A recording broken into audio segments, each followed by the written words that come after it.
Muling ipinamalas ng Regional Mobile Force Battalion 15 ang kanilang malasakit at dedikasyon sa serbisyo publiko matapos magsagawa ng outreach activity ang RPSB team ng 1505th Maneuver Company sa Barangay Bulo para sa isang senior citizen na nangangailangan ng agarang tulong.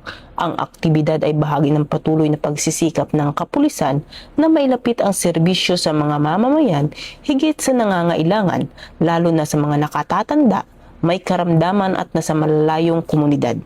Sa pangunguna ni Police Captain Byron L. Dulansi, nagtungo ang grupo sa tahanan ni Miss Minda, 84 na taong gulang, na kasalukuyang hindi na makakalakad dahil sa komplikasyon sa kalusugan.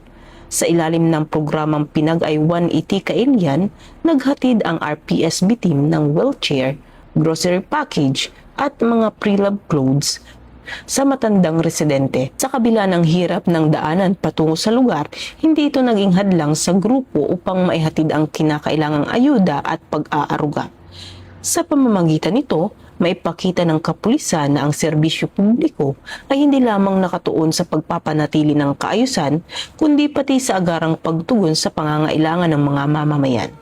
Ayon sa RMFB 15, layunin ng programa na mapalapit ang serbisyo ng kapulisan sa komunidad sa pamamagitan ng pagtulong sa mga mamamayang nangangailangan at pag-uugnay sa kanila sa tulong mula sa PNP, ang katuwang na organisasyon at iba pang sektor. Ayon sa RMFB 15, layunin ng programa na mapalapit ang serbisyo ng kapulisan sa komunidad sa pamamagitan ng pagtulong sa mga mamamayang nangangailangan at pag-uugnay sa kanila sa tulong mula sa kapulisan, mga katuwang na organisasyon at iba pang sektor.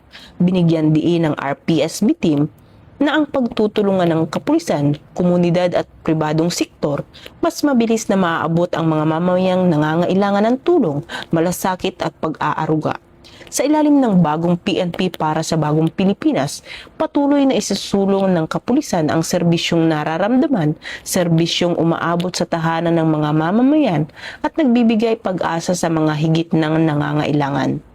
Mula dito sa Campo Crame, ako ang inyong PNN correspondent, Patrolu Mandara Palogme, alagad ng batas, tagataguyod ng balitang pulis.